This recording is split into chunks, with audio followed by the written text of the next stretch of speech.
পরিমাণ মতো সয়াবিন তেল দিয়েছি। এখন তেলটা গরম হয়ে গেছে, এখন দেবো পেঁয়াজ।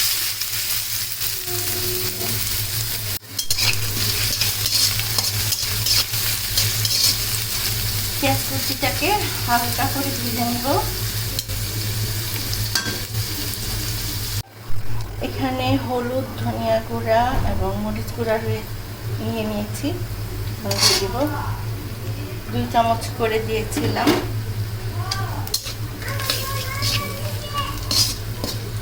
এখন আমি পানি দিয়ে দেব। এই পানিটা না দিলে মশলাটা পুড়ে যাওয়ার সম্ভাবনা 100%, তাহলে আর তরকারিটা মজা লাগবে না। এখন দেব স্বাদ মতো লবণ।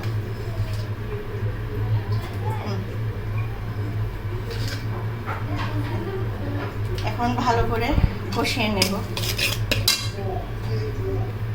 একটু পানি দেব।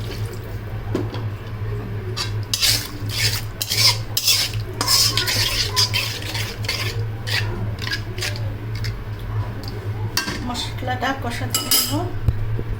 মশলাটা কষিয়ে নিই।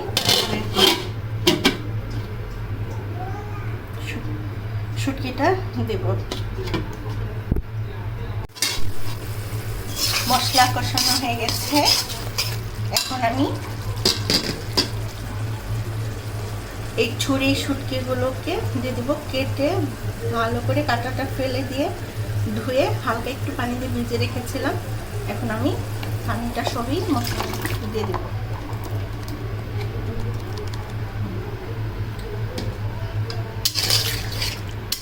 এখন শুটকিটাকে ভালো করে কষাতে হবে।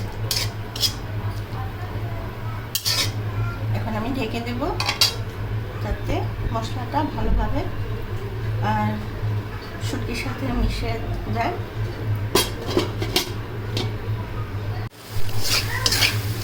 শুটকিটা কষানো হয়ে গেছে।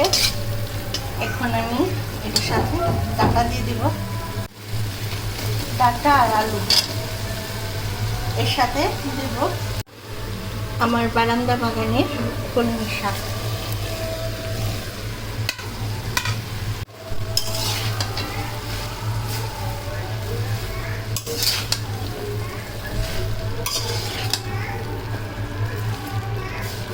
এখন আমি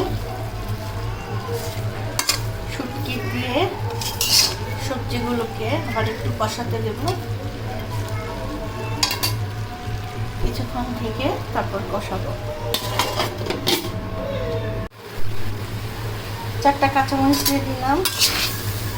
সবজিটা শুটকির সাথে একসাথে কষানো হয়ে গেছে। এখন পানি দিয়ে দেব।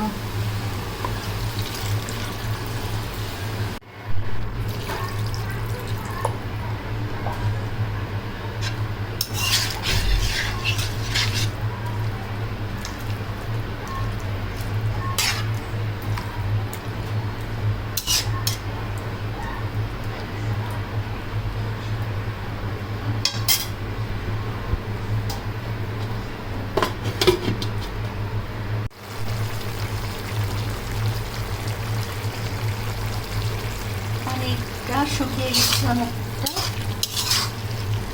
পানি আরো শুকাবো। ডাটাগুলো আলু সিদ্ধ হয়ে গেছে, দেখে বোঝা যাচ্ছে। ডাটাটাও সিদ্ধ হয়ে গেছে। এখন এটাকে আমি একদম শুকিয়ে ফেলবো। মানে হচ্ছে এটা এক কথায় চচ্চড়ি হবে। শুটকি দিয়ে ডাটার চচ্চড়ি একদম শুকনো শুকনো করে ফেলবো আমি এখন। এর জন্য আমি আবার কিছুক্ষণ ঢাকা দিয়ে রাখবো। তো চচ্চড়ি হওয়া পর্যন্ত এটা ঢাকা থাকুক। সঙ্গে থাকুন আপনারা। এই চচ্চড়ি হওয়ার পরে কেমন দেখায় দেখার জন্য। দেখি চচ্চড়িটা কিরকম হলো। এই তো ঝোল একদম শুকিয়ে গেছে। তো নেড়ে দেখি। একদম যেমনটা চেয়েছিলাম ঠিক তেমনই হয়েছে। একটা সুন্দর পোড়া গন্ধ, না বেশি পোড়া না, মানে যেটুকু নিচে লেগে গেলে ভালো একটা স্মেল আসে, কি বলবো আর, খাওয়ার খুব রুচি বেড়ে যায়। আমার এটা খুব ভালো লাগে এরকম পোড়া পোড়া করে। এখানে কিন্তু যদি একটু বেগুন দেওয়া যেত তাহলে তো জিহ্বার জল চলে আসতেছে, কিন্তু আমি আজকে বেগুনটা দিইনি, কারণ আমার ছেলে খাবে, ওর অ্যালার্জির সমস্যা আছে তাই। তো ঠিক আছে, আমার ডাটার চচ্চড়ি হয়ে গেছে, শুটকি, আলু আর ডাটার চচ্চড়ি। তো আপনারা এইভাবে রান্না করে দেখবেন, খেয়ে দেখবেন কেমন হয়। আমার কাছে খুবই ভালো লাগে, আমার শাশুড়ির কাছেও ভালো লাগে। একটু ধনেপাতা দিলে ভালো হতো, কিন্তু ধনেপাতাটা আসলে আমার মনে ছিল না আনার কথা। ভাবছি বারান্দায় ধনেপাতার চাষ শুরু করতে হবে। তো ঠিক আছে, এই পর্যন্তই। আপনারা এভাবে একটু রেসিপিটা ট্রাই করে দেখবেন, আর আমার চ্যানেলটাকে সাবস্ক্রাইব করে দেবেন। পারলে ভিডিওটাতে একটা লাইক কমেন্ট করে দেবেন যে কেমন লাগলো আমার রান্নাটা। ধন্যবাদ।